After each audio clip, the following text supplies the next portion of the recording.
The only wave in these elections, it seems, is the heat wave. In fact, the stifling heat seems to be one big factor for low voting percentages. It's affected voter turnout. Not to mention the fact that 37% of Indian citizens, or around 500 million people, are migrants who would encounter physical or financial hardships returning home to vote. Could online voting then be the answer? To talk about this, I'm joined by Pradeep Bhandari, Psephologist and founder Jan Ki Baat, and my colleague Aditya Koul here in the studio at News9 Plus. Mr. Bhandari, welcome to the News9 Plus show. Thank you so much for having me. Thank you so much. I want to start by asking you why has the Election Commission of India not begun remote voting already? Why is it not possible to vote from home or vote remotely? Why must we all queue up in election booths, 7 phases over 2 months, heat, dust, all of that? The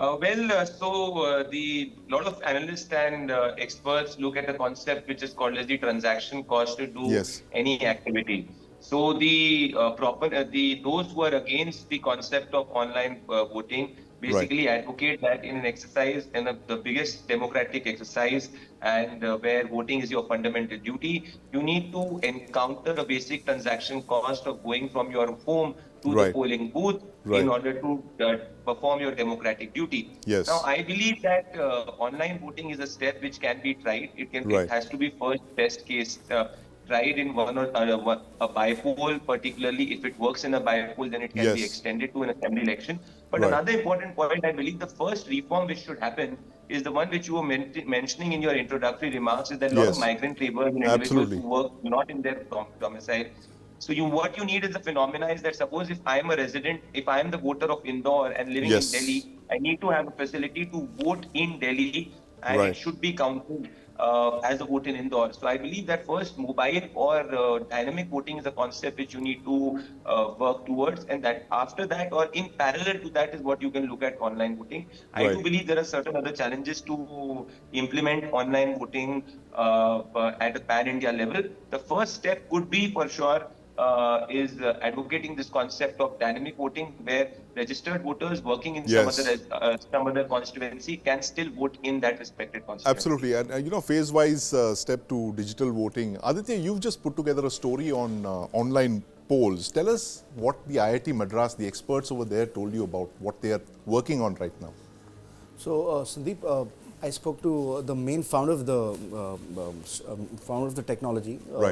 So he, along with his professor, who's the head of the mechanical department, they have devised a voting machine using the blockchain technology. So when we say blockchain, in a common way, if I have to make you understand, or the audience understand, blockchain is like writing on the stone.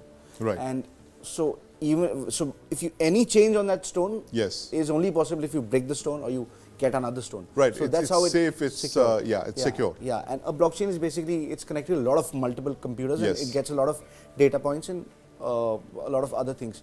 So what he told me in his conversation with me was that they had developed a prototype which they tested it on their campus for their student body election, and they were able to save a lot of logistics cost.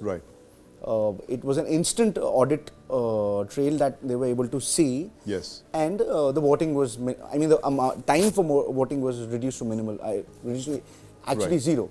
So after that they decided to present it to the Election Commission of India, and they kind of accepted it, but they wanted the CDAG, which is Center for Advanced Center for Development. So it's still in a prototype stage.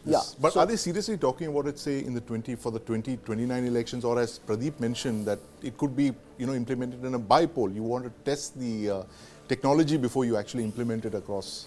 So for now, what they've told me is that this should be tested in municipal elections or cooperative elections, so that we are rest assured before we scale it to a bigger level or a national level.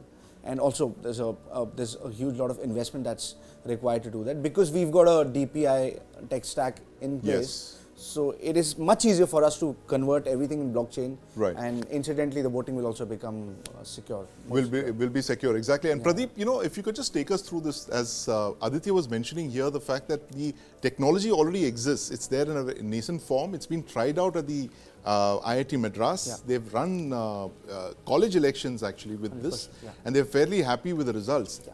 How would you implement it on a national level? Like you were mentioning, that could it be first to target the migrant voters, then you implement it in the bypolls, and then maybe, who knows, 2029 could be an all electronic election, vote from wherever you are. So I somehow do not believe that 2029 is where you can have that, ability of having the phenomena of voting from your home. Because let's understand, at this moment, even a foolproof technology like Right. an EVM, not a technology, a voting machine like the EVM, which is an Yes. indigenous voting machine, which does not have any signal, which cannot be hacked, is Yes. still questioned by respected political players when they lose an election. Right. So accepting that online voting and a blockchain technology will be accepted by cross political class will in the next 5 years, I believe, is a very, very idealist target to achieve. What I think we should look at is, Right. as my friend suggested, implement it in a municipal poll. Yes. Implement not just in one municipal poll, but implement it in successive municipal polls. After that, I do believe that it will require cross consensus Right. from all the political stakeholders. After that, the Election Commission has to invest that technology, get that concurrence. You can also see a situation where some petitions will be filed in the Supreme Court, even if the Yes. EC goes forward with it. So I think at least a 10-year horizon, 10 to 15-year horizon is what you can look at. If digital technology will be implemented. Now, you also need to give this safety and security to everybody in the country, that it cannot be, when you go for an online vote, there is no phenomenon of concept called as hacking or a Yes. bogus vote or a dual vote. So Right. these are things which have to be addressed first. Then is when we can look at implementing online voting in a very serious manner.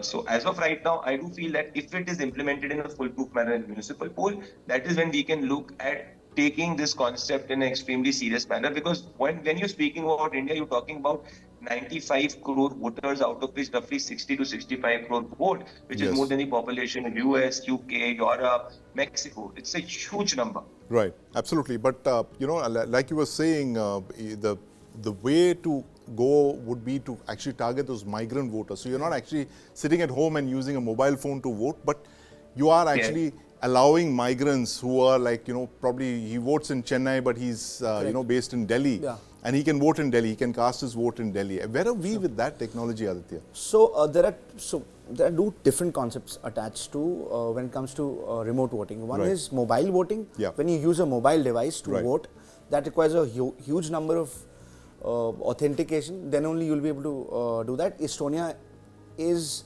on the path of doing it, because right now they've been using a booth, so that they are the protectors of your safety while Right. you're voting. Right. So the other thing is remote voting. Remote Yes. voting is like, so you will be able to vote online, but Right. you got to go into a booth and then do that, so that your safety and the security is not jeopardized. So these Right. are two different concepts.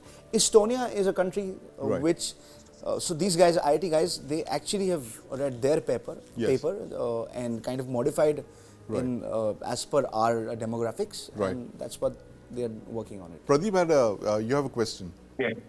So, just 2 points here, two Yes. small interjections. Point number one here, if we go forward with even physical remote voting, Yes. which is where you have polling booths for migrant laborers and those who are not present in their home constituencies, you will still see the voting percentage jumping up. Number two is that India, the voting percentage is succeeding comparatively much higher than if you compare to many developed countries. So we Right. are the best, one of the best performing nations when it comes out to voting. Yes. Point number three, even when you look at the 63, 64, 65 voting percentage, a lot of it is to do with revision of your voter list. So Yes. I believe that if you implement this concept of even remote physical voting booths, you will Yes. see this voting percentage jumping from 65, 66 to at least more than 80%. This is where if Right. you see in northeastern states, you have a voting percentage of more than 80% because there is a migrant population significantly low. So rather than looking at online voting, I think we need to first implement this concept of remote physical booths. I think it will solve a lot of problems because people on the ground in India, whether it's a migrant labor or even if a salaried class, are very, very aware about their democratic duty to vote. Right, absolutely, and great, closing comments for our discussion today on voting online. As Pradeep Bhandari mentioned, the fact that we should actually have remote voting booths. Probably that's the way to go forward, given the fact that we have a very large migrant population, 300 million, 400 million people. That's a lot of people, Aditya Koul. That's the population of entire countries, probably entire Europe, who knows. But that's all we have this evening, gentlemen. Thank you very much for joining us, Pradeep Bhandari and Aditya Koul. We'll be looking at that story very closely. Aditya Koul's story, vote for online polls, his story on the IIT Madras's pilot project on getting Indians to vote remotely. It's a possibility, who knows, in the future.